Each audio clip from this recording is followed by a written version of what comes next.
Hello, my name is Miles Cam, and today I'm going to show you how I animated this scene in Tall Tales Episode 6, Dexter's Big Dump. I don't even understand, I was gone for like 2 hours? How are you able to turn your house into a dump in 2 hours? Okay, so the way I animated this scene first is that I started out with doing the outlines with like ink. I don't really usually do sketches, I usually like do it straight with ink. I know it might sound weird, but that's just like the way I do it. Like, I'm not sure, I just felt more comfortable that way. Anyways, I make sure to go and like clean up all the outlines or stuff that might make it look weird, like I'm doing right now. As you might notice that I might do later in the drawings is that I don't add mouths to my characters. I usually add them in later. I'll link the video up top in case if you're interested in seeing that video.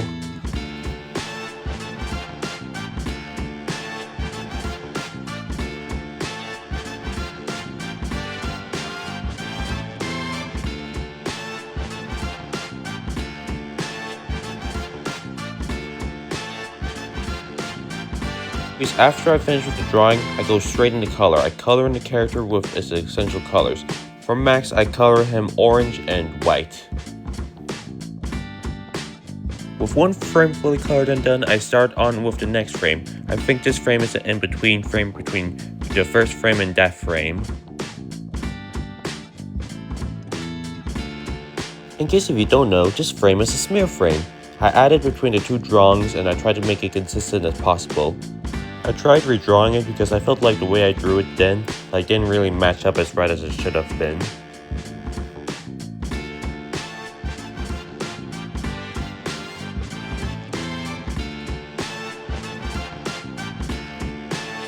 After I felt satisfied with the smear frame of Max's nose, I began working on Max's body.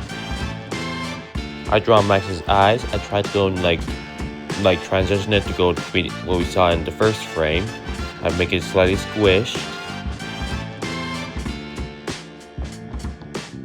I also add Max's mouth, but in case if you're wondering why I do that is because in this frame, he's not talking yet. So there's no real problem with me adding a mouth if he's not really talking in that scene. Begin drawing Max's arm. I messed up for the first frame, I had to go and slightly redraw until it was right. And then I go straight to coloring, like I did with the first frame. Oh, but first I make sure to clean up any details or mistakes I had, and then I finish coloring. By the way, if you notice some of the Easter eggs I hid in the background of episode 6, let me know in the comments. Anyways, after I finally finish with that, I use the lasso tool to go and give a bit of extra movement to the character. Here's the final product. I don't even understand, I was gone for like 2 hours? How are you able to turn your house into a dump in 2 hours?